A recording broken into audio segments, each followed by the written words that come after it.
Welcome to future vision study centre Salem. உங்களை அன்புடன் வரவேற்கிறது.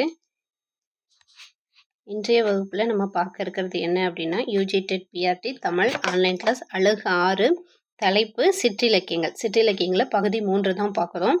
பகுதி 2ல் என்ன அப்படின்னு சொல்லி பார்த்தோம்னா, சிற்றிலக்கியங்களோட பெயர் காரணம் என்ன, சிற்றிலக்கியம் எப்படி தனி இலக்கியம் உருவாச்சு அப்படின்றதெல்லாம் பார்த்தோம். ஓகேங்களா? இப்போ இன்றைய வகுப்பில் பகுதி 3 பார்க்கலாம். சரியா? பகுதி 3. இந்த பகுதி 3ல் என்ன சொல்லுது அப்படின்னா, இந்த தனி இலக்கியமாக உருவாக்கப்பட்ட சிற்றிலக்கியம், அந்த சிற்றிலக்கியம்னா பரணி இலக்கியம். அந்த பரணி இலக்கியத்தோட இலக்கண கூறு, பரணி இலக்கியத்தோட இலக்கண கூறு என்ன சொல்லுது அப்படின்னு சொல்லி பார்க்கலாம். இலக்கண நூல்கள் பரணி இலக்கியத்தை பற்றி என்னெல்லாம் சொல்கிறாங்க அப்படின்னு பார்க்கலாம். அதில் பாட்டியல், பன்னிரு பாட்டியலில் சொல்லப்பட்ட பாடல் 240 இருக்கக்கூடிய பாடல் வரி, வஞ்சி மலைந்த உளுனை முற்றி தும்பையிற் சென்ற தொடுகழல் மன்னனை வெம்பு சின மாற்றான். ஓகேங்களா? வெம்பு சின மாற்றான் தானை வெண்கலத்தில் குருதி பேராறு பெருகும் செங்கலத்து ஒருதனி ஏத்தும் பரணியது பண்பே. வஞ்சி மலைந்த உளுனை முற்றி தும்பியிற் சென்ற தொடுகழல் மன்னனை வெம்பி சின மாற்றான் தானை வெண்கலத்தில் குருதி பேராறு பெருகும்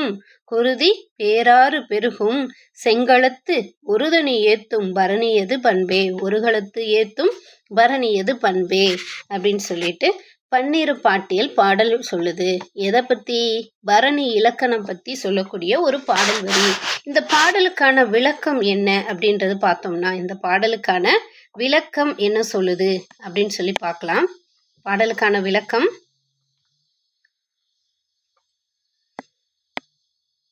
ஓகே.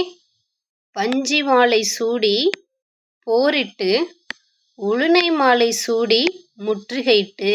ஓகேங்களா? புறத்திணை பாடலோட தொடக்கத்திலே, ஓகேங்களா, பாடலோட இந்த பகுதி பரணி இலக்கியம் அப்படின்ற தொடக்கத்திலே என்ன பார்த்துருக்கோம், பரணி அப்படின்ற தனி இலக்கியம் தோன்றும் காலத்திற்கு முன்னே தொல்காப்பியத்தில் புறத்திணையில் 12 திணைகள் இருக்குது. புறத்திணையில் புறத்துறைகள் இருக்குது, 12 திணைகள் இருக்குது. 12 திணைகளும் ஒரு கருத்துக்களை சொல்லுது, போர்க்கள செய்திகளை பற்றி செய்யும். அப்படி இந்த வஞ்சி மாலை சூடி, அதாவது வஞ்சி மாலை சூடி பகை மன்னன் நாட்டை வெல்ல வஞ்சி மாலை சூடி போருக்கு சென்ற மன்னன் என்ன செய்யறான், எதிரியின் மதிலை தகர்த்து உளினை மாலை சூடி முற்றுகையிடுறான். ஓகேங்களா? இப்போ வஞ்சி மாலை சூடி போரிடுறான், போருக்காக போறான். வஞ்சி மாலை சூடி போரிட்டு, அதாவது போருக்கு போறது. வஞ்சி மாலை சூடி போருக்கு சென்று உளுனை மாலை சூடி முற்றுகையிட்டு அவனோட மதிலை, ஓகேங்களா, பகைவரோட மதிலை நாற்புறமும் வளைத்து கைப்பற்றுதல், அதுதான் முற்றுகையிடுதல். மதிலை நாற்புறமும் வளைத்து முற்றுகையிடுதல் அப்படின்ற செய்தியை சொல்றாங்க. முற்றுகை இடுதல் செய்தியை சொல்றாங்க. அதோட தொடர்ச்சியை பார்த்தோம்னா, தும்பை மாலை அணிந்து போருக்கு சென்ற மன்னனை, தும்பை மாலை அணிந்து என்ன செய்றாரு, அரசர்கள் இருவரும் தத்தம் படைகளுடன் எதிரெதிரே நின்று போர் புரிதல். அப்ப பகை மன்னன் நாட்டை வெல்ல வஞ்சி மாலை அணிந்து போருக்கு சென்ற மன்னன், ஓகேங்களா, போருக்கு சென்ற மன்னன் எதிரியின் மதிலை தகர்த்து உளுனை மாலை சூடி முற்றுகையிட்டு இறுதியில் தும்பை மாலை சூடி போர்க்களத்தில் போகிறான். தும்பை மாலை சூடி என்ன செய்யறான், எதிரெதிர் ஒரு பெரும் போராக வருது. தும்பை மாலையில தான் என்ன நடக்குது, தும்பை பூ சூடி அரசர்களிடம் தத்தம் படைகளுடன் எதிரெதிரே நின்று போர் புரியுறாங்க. எதிரெதிரே நின்று என்ன செய்யறாங்க, போர் புரியுறாங்க. அப்படி போர் புரியிற அந்த போர்க்களத்துல என்ன பண்றாங்க, கோபம் கொண்ட எதிரி மன்னனின் படையை வெண்கலத்தில், ஓகேங்களா, இரத்த ஆறு பெருகும் நிலையிலும் போர் முண்டது. எதிரெதிர் அரசர்களும் போர் செய்கிறாங்க. தும்பை மாலை செஞ்சு போர்க்களத்தில் வென்ற மன்னன் வீரனை பார்க்கிறான். எப்படி இருக்கான், எதிரி மன்னனின் படை வெண்கலத்தில் இரத்த ஆறு பெருகும் நிலையிலும் என்ன செய்யறான் இந்த வீரன், ஓகேங்களா, வீரன் தனியாக போரிட்டு வென்று புகழ் பாடுவதே இந்த பரணியின் பண்பாகும். அப்படி பாடப்பட்ட ஒரு இலக்கியம்தான் முதல் சிற்றிலக்கியம் எது? இந்த பரணி சிற்றிலக்கியம் இதுதான் அந்த கலிங்கத்து பரணி. அப்போ அந்த பரணி அப்படின்ற நூலுக்கான இலக்கணம் என்ன சொல்றாங்க? பகை மன்னர் நாட்டை வெல்ல வஞ்சி மாலை அணிந்து போருக்கு சென்று மன்னர் எதிரியின் மதிலை தகர்த்து உளுனை மாடி சூடி சுற்றுகிட்டு இறுதியில் தும்பை மாலையில் போர்க்களத்தில் வென்ற மன்னனின் வீரனின் புகழ் பாடுவதே சிறப்பு, அதுதான் பண்பு அப்படின்னு பரணியோட பண்பை சொல்றாங்க. அதுதான் பரணியோட பண்பு அப்படின்னு சொல்றாங்க. எதுல சொல்லப்பட்டிருக்கு? பன்னிரு பாட்டியல்ல சொல்லியிருக்கு. அடுத்து இலக்கண விளக்க பாட்டியல். என்ன சொல்லியிருக்காங்க அப்படின்னா, ஆணை 1000 அமரிடை வென்ற மாணவனுக்கு வகுப்பது அப்படின்னு பாடல் 839 சொல்லுது. 1000 ஆணைகளை வென்ற வீரனுக்கு வகுக்கப்படுவது, அந்த வீரனை பற்றி பாடக்கூடிய பரணி நூல் தான். ஓகே, 1000 ஆணையை வென்ற வீரனை புகழ்ந்து பாடுவதுதான் பரணி அப்படின்னு யாரு இலக்கண விளக்கம் சொல்றாங்க அப்படின்னு சொல்லி பார்த்தோம்னா, இலக்கண விளக்க பாட்டியலும். ஓகேங்களா, இலக்கண விளக்க பாட்டியலும் இங்கனமே சிதம்பர பாட்டியல் பிரபந்த தீபிகை ஆகியவும் உரைக்கின்றது. இந்த ஆணை 1000 அமரிடை வென்ற 1000 ஆணைகளை வென்ற வீரனுடைய புகழை பாடுவதுதான் மரபு, அதுதான் பரணி அப்படின்னு இலக்கண விளக்கம் சொல்றது இலக்கண விளக்க பாட்டியல். அதை தொடர்ந்து சிதம்பர பாட்டியல், பிரபந்த தீபிகை ஆகியவை உரைக்கின்றன. ஓகேவா, இதுதான் வீரனுடைய மரபை சொல்லக்கூடியதுதான் இந்த இலக்கண விளக்க பாட்டியல் அப்படின்னு சொல்றாங்க.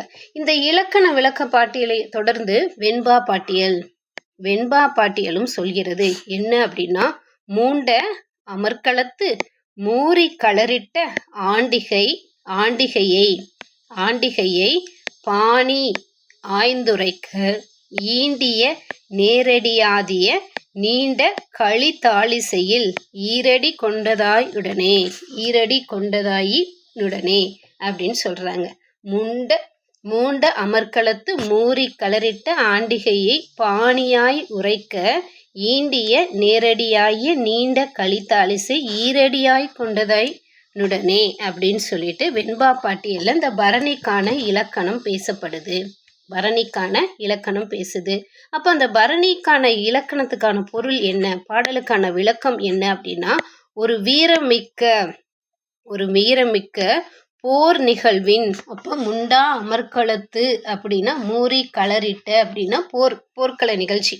ஒரு வீரமிக்க போர் நிகழ்வின் தொடக்கத்தையும் அதன் தீவிரத்தையும் அதில் ஒரு வீரன் ஆற்றிய வீரத்தையும் குறிக்கும் சொல்லுதான் அந்த பரணி அப்படின்னு சொல்றாங்க. ஓகேங்களா, வீரமிக்க போர் நிகழ்வுல அந்த போரோட நிகழ்வு தொடக்கம் எப்படி இருக்கு, போர்ல தீவிரம், அந்த போரோட தீவிரம் நிகழ்வு எப்படி இருக்கு, அதுல ஒரு வீரனோட வெற்றி வீரம் எப்படிலாம் பேசப்படுது அப்படின்ற ஒரே சொல்லால சொல்லணும்னா அது பரணி அப்படின்ற ஒரு சொல் அப்படின்னு விளக்கம் சொல்றாங்க. யாரு சொல்றா? வெண்பா பாட்டியல்ல விளக்கம் சொல்றாங்க. ஓகேவா, அப்ப 1000 ஆணைகளை வென்ற வீரனுடைய சிறப்பை சொல்றது, அந்த போர்க்களத்தை பாடுவது, போர்க்கள நிகழ்வை பாடுவதுதான் பரணி அப்படின்னு இலக்கணம் சொல்றாங்க. அந்த எண்ணிக்கையிலும் மாறுபாடு இருக்குன்னு சொல்றாங்க. 1000 ஆணைகளை வென்றதுதான் என்ன சொல்றது பரணி அப்படின்னு சொல்றாங்க.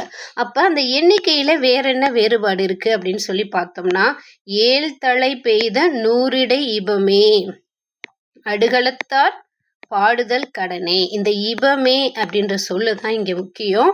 7 தலை பெய்த 100 அப்படின்னா 7 × 100 700 இபமே அப்படின்ற சொல்லுக்கான பொருள் யானை. ஓகே, இபமே அப்படின்ற சொல்லுக்கான பொருள் யானை. அப்ப என்ன சொல்றாங்க, பரணியின் இலக்கணத்தை பொது வகையில் உரைப்பதில் பாட்டியல் நூலுக்கிடையே ஒற்றுமை இருப்பினும் போர்க்களத்தில் எத்தனை ஆணைகளை கொன்ற வீரனுக்கு பரணி பாடுவது என்று கூறுவதில் சில பாட்டியல் நூல்களிடையே வேறுபாட்டை காணலாம். இலக்கண விளக்க பாட்டியல், பிரபந்த தீபிகை முதலியவற்றில் 1000 ஆணைகளை கொன்ற, அதாவது ஆணை 1000 அமரிடை வென்ற மாணவனுக்கு வகுப்பது பரணி அப்படின்னு ஏற்கனவே இலக்கண விளக்க பாட்டியல், சிதம்பர பாட்டியல், பிரபந்த தீபிகையில பார்த்தோம். 1000 ஆணைகளை வென்ற ஆயிரம் ஆணைகளின் தலையை வீழ்த்தி வெற்றி கண்ட வீரனுடைய சிறப்பை பாடுறதான் பரணி அப்படின்னு சொல்லியிருக்கோம். ஆனால் இங்கே என்ன சொல்கிறாங்க, ஏழ்தலை 100 இவமே அடுகளத்தார் பாடுதல் கடனே அப்படின்னு இந்த பாடலில் சொல்கிறாங்க. அப்போ இந்த பாடலில் என்ன சொல்கிறாங்க, இந்த பாடலுக்கான விளக்கம் என்னன்னு பார்த்தோம்னா, என்ற பரணி, ஓகேங்களா, ஏழ்தனை கடனே என்று வரும் சூத்திரத்தில் இந்த பரணி, இந்த பரணி நூல், ஓகேங்களா, இந்த பரணி அப்படின்றது, பரணி என்ற பரணி என்பது 1000 ஆணைகளை கொன்ற வீரனை பாடும் சிற்றிலக்கியம் பொதுவான கருத்தாக இருந்தது. ஓகேங்களா, மேலே பார்த்த கலிங்கத்து பரணி அப்படின்றது என்ன, பரணி அப்படின்ற சொல்லுனாவே 1000 ஆணைகளை கொன்ற வீரனை பாடக்கூடிய சிற்றிலக்கியன்றது ஒரு பொது கருத்தாக இருந்தாலும் சில இலக்கண நூலில் இதை மறுத்து வேறொரு எண்ணிக்கையில் சொல்கிறாங்க. எதில், பன்னிரு பாட்டியலில் 700 ஆணைகளை கொன்ற வீரனை பாடுவது இலக்கண விளக்கப்பாட்டியல், சிதம்பர பாட்டியல், பிரபந்த தீபிகையில் 1000 ஆணைன்னு சொல்லியிருக்காங்க. ஆனால் பன்னிரு பாட்டியலில் 700 ஆடைகளை, அதுதான் 7 தலை பெய்த 100 இவமே. 7 அப்படின்றது 7, 100 அப்படின்றது 7 × 100 700, ஓகேங்களா. இபமே அப்படின்றது யானை. அப்போ 700 யானைகளை கொன்ற வீரனை பாடுவது பரணி என்றும் குறிப்பிடப்படுது. 700 ஆணைகளை, அப்போ 700 யானைகள் அப்படின்னு சொன்னால் அது பன்னிரு பாட்டியல். இலக்கண விளக்க பாட்டியலும் இப்போ சிதம்பர பாட்டியல், பிரபந்த தீபிகையெல்லாம் 1000 ஆணைகள், ஓகேங்களா. 1000 ஆணை 1000 அப்படின்னு சொன்னால் அது இலக்கண விளக்க பாட்டியல், சிதம்பர பாட்டியல், பிரபந்த தீபிகை. 700 அப்படின்னு சொல்லி சேர்த்தா அது பன்னிரு பாட்டியல், ஓகேங்களா. குழம்பிடக்கூடாது. எண்ணிக்கையில் ஒவ்வொருத்தரும் ஒவ்வொரு விதமாக சொல்லியிருக்காங்க. அப்போ இதில் இந்த எண்ணிக்கையை வைத்து என்னதான் பொருள் சொல்கிறாங்க, இதுக்கான பொருள் என்ன அப்படின்னு சொல்லி பார்த்தோம்னா, பரணியின் பொருள் அமைதி எல்லா பரணி நூலிலும் ஒன்றாகவே ஒத்து இருந்தாலும் பாட்டுடைய தலைவனை என்ன செய்கிறாங்க, பாட்டுடைய தலைவனை பாராட்டுவது என்பது, அதாவது வீரனோட யார் போர் செய்தாங்களோ அந்த போர் தளபதி இல்லைன்னா அந்த நாட்டிற்கான அரசன் அவருடைய வீரத்தை பாடுவதுதான் பரணி இலக்கியங்களின் பொது பொருள் அமைதியாயினும் அவற்றுள் வேறுபாடு உண்டு. எப்படி எண்ணிக்கையில் வேறுபாடு இருக்கோ அந்த பொருளிலையும் வேறுபாடு உள்ளன அப்படின்றத சொல்கிறாங்க. பொருளையும் வேறுபாடு உள்ளன அப்படின்ற செய்தியை சொல்கிறாங்க. அப்படி என்ன வேறுபாடு இருக்குது அப்படின்னு சொல்லி பார்த்தோம்னா, தம்மை ஆதரித்த அரசரிடம் தாம் கொண்ட நன்றி உணர்வின் காரணமாக அவ்வரசர்களை தலைவர்களாக அமைத்து பரணி பாடுதல் பழமையான வழக்காய் இருந்துச்சு. அரசர்களை தலைவராக வைத்து பாடுவது ஒரு பழமையாக வழக்காய் இருந்தாலும் அரசர்பால் செலுத்தப்படும் அன்பு கடவுளிடமிருந்து செலுத்தப்படும் போது என்ன செய்கிறாங்க, அரசர்பால் செலுத்தப்படும் அன்பு கடவுளிடமிருந்து செலுத்தப்படும் போது அந்த கடவுளை பாட்டுடைய தலைவராக எண்ணி என்ன செய்கிறாங்க, கடவுளை பாட்டுடைய தலைவராக எண்ணி பரணி பாடுதலும் உண்டு. அதற்கடுத்து அரசரை சார்ந்த வகையில் தலைவராக கொண்டும் பரணி நூல்கள் எழுந்தன. இன்னும் பிற்காலத்தில் நமது ஞானாசிரியர்களை என்ன செஞ்சிருக்காங்க, ஞானத்தின் வழியாக வரக்கூடிய ஆசிரியர்களை கடவுள் நிலையில் வைத்து அவர்களை பாட்டுடைய தலைவராக்கி பரணி நூல்கள் பாடினார் அப்படின்னு புலவர் சொல்கிறாங்க. ஃபஸ்ட்டு கடவுளை இப்படி பாடியிருக்காங்க. அரசர்களை தலைவராக பரணி பாடுதல் பழமையான வழக்கு. ஆனால் அரசர்பால் செலுத்தப்படும் அன்பு கடவுளிடமிருந்து செலுத்தம் போடும்போது கடவுளை பாட்டுடைய தலைவராக, கடவுளை என்ன செய்கிறாங்க, பாட்டுடைய தலைவராக வைத்து பாடல் பாடப்படுது. அதற்கடுத்து கடவுளை பாட்டுடைய தலைவராகவும் அரசரை சார்ந்த வகையில் தலைவராகவும் கொண்டு பரணி நூல் எழுந்தன. இன்னும் பிற்காலத்தில் தமது ஞானாசிரியர்களை கடவுள் நிலையில் வைத்து அவர்களை பாட்டுடைய தலைவர்களாக்கி பரணி நூல்கள் பாடினர். என்று பரணி இலக்கியத்தின் பொருள் அமைதில் பொதுநிலைகள் ஒன்றாயினும், ஓகேங்களா, பொதுவாக பொதுநிலையில என்ன சொல்றாங்க, அரசனை புகழ்ந்து பாடுறது, வீரனை புகழ்ந்து பாடுவது பொது கருத்தாக இருந்தாலும் சிறப்பு நிலையில என்ன சொல்றாங்க அப்படின்னு சொல்லி பார்த்தோம்னா, கடவுளை பாட்டுடைய தலைவாகும் ஞானாசிரியர்களை கடவுள் நிலையில் வைத்தும் பாடுதலும் பரணி அப்படின்ற நிலைப்பாடு சொல்றாங்க. சரியா? அப்படி பாடப்பட்ட அந்த பரணி அப்படின்ற நூலுக்கு வரையறை சொல்றாங்க. என்ன? பரணி அப்படின்னா அதில் என்னென்ன உறுப்புகள் இருக்கும் அப்படின்னு சொல்கிறாங்க. பரணி அப்படின்னு பார்த்தோம்னா அதில் என்னென்ன உறுப்புகள்லாம் இருக்கும் அப்படின்ற செய்தியை சொல்கிறாங்க. அப்போ அதில் முதல் நிலையாக தமிழோட மரபே அப்படின்னா எந்த ஒரு செயலை செய்யும் முன் கடவுளை வணங்கி தொழுவது. அகர முதல எழுத்தெல்லாம் ஆதி பகவான் முதற்றே உலகு. ஆன்ற எழுத்து எப்படி எழுத்துக்கெல்லாம் முதன்மையாக இருக்கிறதோ அதுபோல அகிலத்திற்கெல்லாம் முதன்மையானவன் யார்? இந்த இறைவன். ஓகே, அப்போ எந்த ஒரு செயலை தொடங்கும் முன் இறைவனை வழிபடுவது தமிழர் மரபு. அந்த மரபின் காரணமாக என்ன செய்கிறாங்க? இந்த பரணி நூலிலும் முதல் உறுப்பாக என்ன பேசப்படுது அப்படின்னு சொல்லி பார்த்தோம்னா கடவுள் வாழ்த்து. கடவுள் வாழ்த்து தான் முதல் நிலையாக இருக்கு. கடவுள் வாழ்த்தை துறந்து கடைத்திறப்பு. 3 பாலை கூறல். அதற்கடுத்து கோயில் சிறப்பு. ஓகே, கடவுள் வாழ்த்து, கடைத்திறப்பு, பாலை கூறல், கோயில் சிறப்பு அப்படின்ற உறுப்புகள்லாம் இதில் பேசப்படுது. இந்த உறுப்புகளோட தொடர்ச்சியாக காளியை போற்றல், இந்திரஜாலம், மன்னனின் மரபுரைத்தல், போர் சிறப்பு உரைத்தல். மன்னனோட காளியை போற்றல், இந்திரஜாலம், மன்னனின் மரபுரைத்தல், போர் சிறப்பு உரைத்தல் அப்படின்னு உறுப்புகள் இருக்கு. இந்த உறுப்புகளோட தொடர்ச்சியாக இன்னும் சில உறுப்புகளையும் சொல்றாங்க. என்ன? போர்க்களம் காணல், கூழ் அமைத்து வார்த்தல், மன்னனை வாழ்த்துதல் அப்படின்னு சொல்லிட்டு இதோட உறுப்புகளோட தொடர்ச்சி இருக்கு அப்படின்னு சொல்றாங்க. இவ்வாறு உறுப்புகளை கொண்டு ஓகேங்களா பாட்டுடைய தலைவனின் சிறப்பு வாழ வேண்டும் என கடவுளை ஆசிரியர் வேண்டிய பகுதி. கடவுள் வாழ்த்து என்பதும் ஆசிரியரை என்ன செய்கிறாங்க? ஆசிரியரை வாழ்த்தும் பகுதியாக. ஓகே, பாட்டுடைய தலைவன் சிறப்பு பெற வாழ வேண்டும் என கடவுளை ஆசிரியர் வேண்டும் பகுதி கடவுள் வாழ்த்தாக பேசப்படுது. போருக்கு சென்ற கணவர் குறித்த காலத்தில் திரும்பாமையால் மகளிர் தம் வீட்டு கதவை அடைத்து கொண்டதாகவும் கணவர் கதவை திறக்கும்படி பாடுவதாக அமைந்த பகுதி கடைத்திறப்பு பகுதியாக பாடப்படுது. இதனை கணவர் பதில் தோழியார் பாடுவதென்றும் சிலர் கூறுவர். பேரின்ப சாயல் பெற்ற பரணி நூல்களில் நாண முதிர்ச்சி அடைந்தோரை பெண்கள் உருவகித்து பாடுவார்கள் அப்படின்ற செய்தியும் இருக்கு. காடு பாடியது, கோயில் பாடியது என வரும் பகுதிகள் கொற்றவையின் காட்டையும் கோயிலையும் சிறப்பித்து பாடும் பாடுகளாகும். காடு பாடியது, கோயில் பாடியது என வரும் பகுதி கொற்றவையின் காட்டையும் கோயிலையும் சிறப்பித்து பாடும் பகுதியாகும். காடு பாடிய பகுதியிலே இரு பகுதி செய்தியும் அமையும்.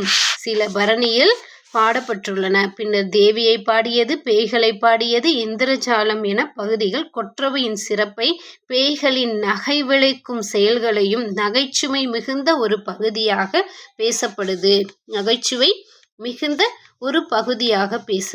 காளியை போற்றல், இந்திரஜாலம் செய்தல் இதெல்லாம் என்ன இருக்குன்னா பேய்களுடைய கொற்றவையின் சிறப்பையும் பேய்களின் நகை விளைவிக்கும் செயலும் பேசப்படுது. மரபு கூறுதல் என்னும் பகுதி பாட்டுடைய தலைவனின் ஓகேங்களா மரபுரைத்தல், மன்னனோட மரபுரைத்தல்னு இந்த பகுதி இருக்குல்ல, இந்த மன்னனின் மரபுரைத்தல் அப்படின்றதுல மரபு கூறல் என்னும் பகுதி பாட்டுடைய தலைவனின் குடிப்பெருமை உரைப்பது. கலிங்கத்து பரணியில் ராச பாரம்பரியம் என்னும் பகுதியில் இச்செய்தி உரைக்கப்படுகிறது. பின்னர் காளிக்கு கூலி கூறியது, காளிக்கு போற்றல், காளிக்கு போர்க்களம் காணல், கூழ் அமைத்து வார்த்தல் அப்படின்ற செய்திலாம் இருக்குல்ல, கூழ் அமைத்து வார்த்தல் அப்படின்ற செய்திலாம் இருக்குல்ல. காளிக்கு கூலிக்குரியது, போர் பாடியது என வரும் பேய்கள் கூற்றாகவே பாட்டுடைய தலைவன் எதிரிடம் செய்த போர் நிகழ்ச்சியை விளக்கும் வரையில் அமைந்திருக்கோ பாட்டுடைய தலைவின் புகழ் சிறப்பாக பேசப்படுகிறது. இறுதியாக களம் காட்டுதல், கூழாடுதல், இடுதல். கூழ் அமைத்து வார்த்தல், அதுதான் கூழாடுதல், இடுதல். வாழ்த்து, கடைசியாக மன்னனை வாழ்த்துதல் அப்படின்ற பகுதி சிறப்பாக பேசப்படுது. அப்ப பரணி நூல்களில் நாம் இருவகை உலகையும் காணலாம். பேய் உலகு ஒன்று, பரணியின் உறுப்புகளாகும் இவ்விரு ஓகேங்களா 2 இருக்கு. என்ன உலகு பார்க்குறோம்? பரணி நூலில் பேய் உலகம் ஒன்று, பரணியின் உறுப்புகளின் இருவகை உலகினையும் விளக்கும் பகுதிகளாக ஒன்று. அப்ப பேய்களை பாடியது இந்திரஜாலம், பேய் முறைப்பாடு, காளிக்கு கூலி கூறியது. அப்ப களம் பாடியது முதலிய பகுதிகளில் பேய் உலகை பற்றியனாகவும், கடைத்திறப்பு, அவதாரம், ராசபாரம்பரியம், போர் பாடியது முதலிய பகுதியில் மக்கள் உலகை பற்றியதாகவும் உள்ளத்தை காணக்கூடிய சிறப்பாக இருக்கு. அப்ப பேய் உலகின் மூலமும் மக்கள் உலகில் நிகழும் நிகழ்ச்சியும், பேய் உலகத்தை பற்றியும் மக்கள் உலகத்தை பற்றியும் நிகழ்ச்சியும் படம் பிடித்து காட்டும் முறையில், பேய் உலக நிகழ்ச்சிகள் மூலம் பாட்டுடைய தலைவன் புகழை விளக்கும் முறையிலும் ஆக இருவகை நிலையில் இவ்விருப்புகள் அமைந்து செயல்படுவதை காணலாம். ஓகேங்களா? இருவரு நிலையிலையும் இந்த உறுப்பு அமைந்து பாடுதலை இந்த பகுதியில நம்ம காணலாம். சரிங்களா? அப்ப இந்த பகுதியோட தொடர்ச்சியாக, ஓகேங்களா, இந்த பகுதியோட தொடர்ச்சியாக எப்படி இலக்கியங்கள்லாம் தோன்றுச்சு, அதாவது இந்த பரணி இலக்கியம் தோன்றுச்சு. அப்படி உருவாக்கப்பட்ட பரணி இலக்கியங்கள ஒரு சில இலக்கியங்கள், ஓகேங்களா, ஒரு சில பரணி நூல்கள் மறைந்தது. அப்படி மறைந்த நூல்கள் என்ன அப்படின்றத இந்த பகுதியில் பார்க்குறோம். கூடல் சங்கமத்து பரணி, கொப்பத்து பரணி, தமிழ் பரணி, தமிழ் தெய்வ பரணி, இதெல்லாம் மறைந்த சிற்றிலக்கியங்கள். பரணி சிற்றிலக்கியங்கள் கூடல் சங்கமத்து பரணி, கொப்பத்து பரணி, தமிழ் பரணி, தென்றமிழ் பரணி, மறைந்த பரணி நூல்கள். ஓகேவா? அப்போ இந்த வகுப்பில் நம்ம என்ன பார்த்தோம் அப்படின்னா, இந்த பரணி அப்படின்ற நூலுக்கான இலக்கணம், பன்னிரு பாட்டியல், இலக்கண விளக்கப்பாட்டியல், பிரபந்த தீபிகை அப்படின்றதெல்லாம் என்ன இலக்கண கூறு சொல்லுது அப்படின்ற செய்தியை பார்த்தோம். அதை தொடர்ந்து பரணி அப்படின்ற இதை எண்ணிக்கையில் எப்படி 1000 ஆணைகளை வென்றதுக்கான இலக்கணம் சொன்ன நூல் பார்த்தோம். 700 ஆணைகளை வென்ற சொன்ன இலக்கண நூல் பார்த்தோம். அதற்கடுத்து இந்த பொருளையும் வேறுபாடு இருக்கு. பொருள் அமைது, பொருள்னாவே எதை மைய கருத்தாக வைத்து பாடினார்கள் அப்படின்றதுக்கான செய்தியை பார்த்தோம். அப்ப தலைவர் வராரு. முதல்ல அரசரை பாட்டுடைய தலைவராக வைத்தாங்க. அப்புறம் கடவுளை வைத்தார்கள். அதற்கடுத்து நானாசிரியர்களை கடவுள் நிலையில் வைத்து பாடினார்கள். அப்ப இந்த 3க்கான பொருள் அமைதியை பார்த்தோம். அதனைத் தொடர்ந்து அவ்வாறு உருவாக்கப்பட்ட இந்த பரணி இலக்கியத்துல அப்படி என்ன செய்தி தான் சொல்றாங்க அப்படின்ற உறுப்புகளை பார்த்தோம். ஓகேங்களா? எத்தனை உறுப்புகள் இருக்கு அப்படின்னு சொல்லி பார்த்தோம். அந்த உறுப்புகளோடைய ஒரு தொடக்க நிலை அறிமுகம் மட்டும் இந்த வகுப்புல கொடுத்துருக்கோம். அடுத்த வகுப்புல இந்த ஒவ்வொரு உறுப்புகளும் இருக்குல்ல, அதாவது கடவுள் வாழ்த்து, கடைத்திறப்பு, பாலைக்குரல், கோயில் சிறப்பு, காளியை போற்றல், இந்திரஜாலம், மன்னன் உரைத்தல், போர் சிறப்பு உரைத்தல், போர்க்களம் காணல், கூழ் சமைத்து வார்த்தல், மன்னனை வாழ்த்துதல் முதலான பரணி நூலில் இடம்பெறும் இன்றியமையாத உறுப்புகள் பற்றிய உறுப்போட விரிவாக்கத்தை அடுத்த வகுப்புல நம்ம காணலாம்.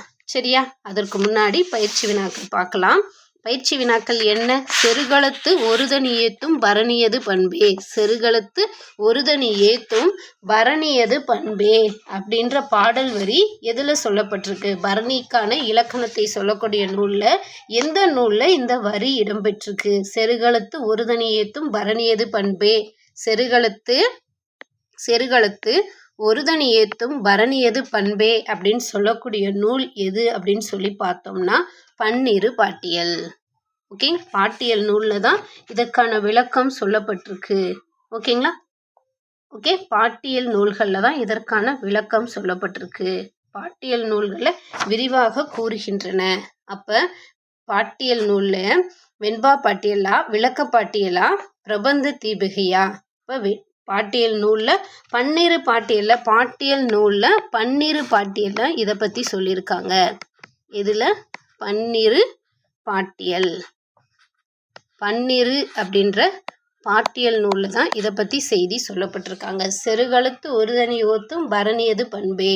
வெண்பா பாட்டியல்லையோ விளக்கப்பாட்டியலோ பிரபந்த தீபியிலையோ இந்த செய்தி சொல்லலை. ஓகேங்களா? பாட்டியல் நூலான பன்னிரு பாட்டியல்ல தான் இந்த செய்தி சொல்லப்பட்டிருக்கு. சரியா? அடுத்து பார்க்கலாம். பயிற்சி வினா 2 பார்க்கலாம். பயிற்சி வினா 2ல் என்ன சொல்றாங்க? விக்ரம சோழன் மீது ஒட்டக்கூத்தர் பாடிய பரணி.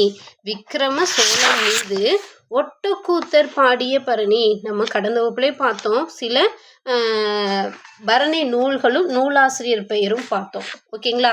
அதில் இன்ன ஆசிரியர் இன்ன நூல் பெயர் தான் பார்த்தோம். அப்போ அதோட ஆசிரியர் எந்த தலைவராக வைத்து ஒட்டக்கூத்தர் பாடினாரு அப்படின்ற செய்தியும் பார்த்துருக்கோம். அப்போ இங்கே என்ன கேட்குறாங்க? விக்ரம சோழன் மீது ஒட்டக்கூத்தர் பாடியது. ஒட்டக்கூத்தர் அப்படின்னாவே நமக்கு நினைவு வரக்கூடிய பரணி கலிங்கத்து பரணியா, பாசவதை பரணியா, வங்கத்து பரணியா அப்படின்னு இல்லை, தக்கையாக பரணி. தக்க தக்க ஒட்ட தக்க ஒட்ட கத்த. விக்ரம சோழன்னு சொன்னாவே நினைவுக்கு வருவது தக்கையாக பரணி. ஒட்ட கூத்த தக்கையாக பயணி. ஓகேங்களா? ஒட்ட கூத்தர். கூத்தர்னு இங்கே யாரை சொல்கிறாங்க? தக்கையாக தான் சொல்கிறாங்க. கலிங்கத்தையோ பாசத்தையோ வங்கத்தையோ சொல்கிறாங்க. கலிங்கம், பாசம், வங்கம் இதெல்லாம் கலிங்கமும் வங்கமும் இடப்பெயர். ஓகேங்களா? பாசம் அப்படின்றது குணப்பெயர். தக்கையாக தக்கையாகனா அந்த ஒட்ட கூத்தரோடு இணையக்கூடிய ஒரு சொல்லாக இருக்கு. தக்கையாக பரணி. இதில் ஷார்ட்கட்டுக்காக சொல்கிறேன். இப்போ ஒட்டக்கூத்தர் பாடிய பரணி தக்கையாக பரணி. யார் மீது பாடப்பட்டது? விக்ரம சோழன் மீது பாடப்பட்ட ஒரு பரணி நூல். ஓகேவா? விக்ரம சோழன் மீது பாடப்பட்ட பரணி நூல் தக்கையாக பரணி. பயிற்சி வினா 3. நூறிடை இபமே என்ற வரியில் கோடிட்ட சொல்லின் பொருள் என்ன? இந்த பாடல் வாசிக்கிறப்பே நான் சொன்னேன், இது என்ன நூல்? எதில் இந்த சொல்லியிருக்காங்க? இபமே அப்படின்றது 7 தலை பெய்த 100 இபமே அடுகளத்தார் படுதல் கடனே. எண்ணிக்கை அப்போ 700 யானைகளை கொன்ற வீரனை பாடுவது அப்படின்று பன்னிரு பாட்டில் சொல்லப்பட்டது. இந்த இபமே அப்படின்ற சொல்லுக்கான பொருள் யானை. 700 யானைகளை வென்ற வீரனை பாடுவது தான் இதற்கான பொருள். அப்போ இபமே அப்படின்றது யானையை குறிக்கக்கூடிய ஒரு சொல்லாகும். சரியா? அடுத்து பயிற்சி வினா 4. வஞ்சி மாலைந்த வஞ்சி மலைந்த பாடலோட முதல் பன்னிரு பாட்டில் வரக்கூடிய முதல் வரி, மஞ்சி மலைந்த உடனை முற்றி தும்பையிற் சென்ற தொடுகள் மன்னனை வெம்பிசின் மாட்டான் தானை வெங்கலத்தில் குருதி பேராறு பெருகும் செருகலத்து ஒருதனி எத்தும் பரணியது பண்பே அப்படின்னு பன்னிரு பாட்டியில் சொல்லியிருக்காங்க. இந்த பன்னிரு பாட்டியில் சொல்லப்பட்ட இந்த வஞ்சி மலைந்த அப்படின்ற சொல்லுக்கான பொருள் என்ன அப்படின்னு சொல்லி பார்த்தோம்னா, வஞ்சி திணை போரில் வென்று. வஞ்சி திணைக்குடிய நிலத்து சொல்லுதா? வஞ்சி திணைப்பாடலை சொல்லுதா? வஞ்சி திணை வீரன் புகழ் சொல்லுதா அப்படின்னு சொல்லி பார்த்தோம்னா, வஞ்சி திணை போரில் வென்று. ஓகேங்களா? வஞ்சி திணை போரில் வென்று போருக்கு போகிறான். வஞ்சி திணையில் என்ன செய்கிறான்? போருக்கு செல்கிறாங்க. எதிரெதிரே என்ன செய்கிறாங்க? மாலை அணிந்து நாட்டை வெல்ல போருக்கு சென்ற மன்னன். போருக்கு சென்ற மன்னன். அப்போ போரில் வென்று. போருக்கு சென்றாதானே அங்கே வெற்றி பெற முடியும். அப்போ போரில் வென்று அப்படின்ற இந்த சொல்லு தான் அதற்கு பொருந்தும். சரியா? அடுத்து பயிற்சி வினா 5. பயிற்சி வினா 5ல் என்ன அப்படின்னு பார்க்கலாம். கிபி 1044 முதல் கிபி 1054 முதல் 54 வரை அரசாண்ட ராசாதிராசன் சாளுக்கிய அரசனுடன் எதிர்த்து வென்ற போர் செய்தி கூறும் பரணி நூல் எது? 1044 முதல் 1054 வரை அரசாண்டவர் யாரு? ராசாதிராசன். இவர் யாரு? ஒரு சாளுக்கியர். இவர் என்ன செய்யறாரு? சாளுக்கியருடன் எதிர்த்து போர் செய்யறாரு. போர் செஞ்சு வெற்றி பெறாரு. அந்த செய்தியை பற்றி சொல்லக்கூடிய பரணி நூல் எது அப்படின்னு கேட்குறாங்க. ஓகேங்களா? அந்த செய்தியை பற்றி சொல்லக்கூடிய பரணி நூல் அப்படின்னா எதுன்னு கேட்குறாங்க. ஓகேங்களா? அப்போ அரசாண்ட ராசாதிராசன் சாளுக்கியருடன் எதிர்த்து வென்ற போர் செய்தியை கூறும் நூல் எது அப்படின்னு பார்த்தோம்னா, தமிழ் பரணி. எந்த நூல்? தமிழ் பரணி. தக்கைய பரணியோ குப்பத்து பரணியோ கலிங்கத்து பரணியோ கிடையாது. ராசாதிராசன். ஓகேங்களா? ராசாதிராசன். ஓகேவா? ஒரு ராஜாவை புகழ்ந்து பாடப்ப ராஜாதிராஜ ராஜ மாத்தாண்ட வீர குலத்தாண்ட வரார் வரார் வரார் அப்படின்னு சொல்லி புகழ்ந்து பாடுவோம். இது தமிழுக்கே உரையான ஒரு வாழ்த்துரை. அப்போ இந்த தமிழுக்கான வாழ்த்துரை எதில் இருக்கும்? தமிழ் பரணியில் தான் இருக்கும். அப்போ எளிமையாக நினைவில் வச்சுக்கலாம். சரிங்களா? அப்போ இந்த வகுப்பில் பரணிக்கான இலக்கணம், பரணி நூல் என்ன, பரணிக்கான உறுப்பு என்ன அப்படின்றத பார்க்கலாம்.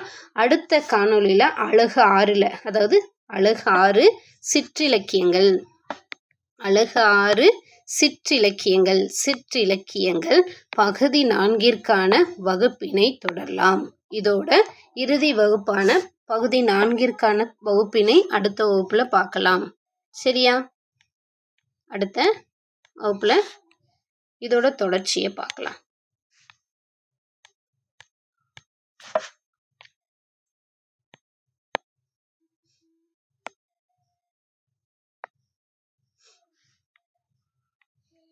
ஓகே, வகுப்போட இறுதிக்கு வந்துட்டோம். இந்த வகுப்போட இறுதியில் சொல்லக்கூடிய செய்தி, ஒவ்வொரு வகுப்புலையும் ஒரு குறுஞ்செய்தி சொல்வது வழக்கம். இன்றைய வகுப்பு முடிவில் நம்ம சொல்லக்கூடிய செய்தி என்ன அப்படின்னா, விடாமுயற்சி வெற்றிக்கான திறவுகோல். நீ தொடர்ந்து ஒரு செயலை விடாமல் முயற்சி செஞ்சிட்டு இருந்தாதான் வெற்றியை திறக்கிறதுக்கான சாவியே கையில் கிடைக்கும். ஓகேவா? கதவு பூட்டி இருக்கு, எனக்கு வெற்றி கிடைக்கல, நான் இன்னும் ஒவ்வொரு படியும் எடுத்து வைக்கல, என்னால் அந்த கதவை திறக்கவே முடியல அப்படின்னா, சாவி இருந்தால் தானே கதவு திறக்க முடியும். சாவியை தொலைச்சிட்டு சாவியே கிடைக்காம திறவுகோல் இல்லாமல் என்னால் அந்த வெற்றிப்படியை தொடவே முடியலன்னு ஃபீல் பண்ணக்கூடாது. அப்போ அந்த வெற்றிப்படியை தொடணும் அப்படின்னாவே முதல்ல நமக்கான திறவுகோல் கையில் வேணும். அந்த திறவுகோல் எப்போ வரும்? விடாமுயற்சியோட யார் தொடர்ந்து தன்னுடைய செயலை செயல்பட்டிருக்காங்க, முதல் நிலையில் எப்படி இருக்காங்களோ அதே நிலையில் தொடங்கும் நிலையத்தில் இருக்கக்கூடிய முன்னேற்றம், அதாவது முயற்சி.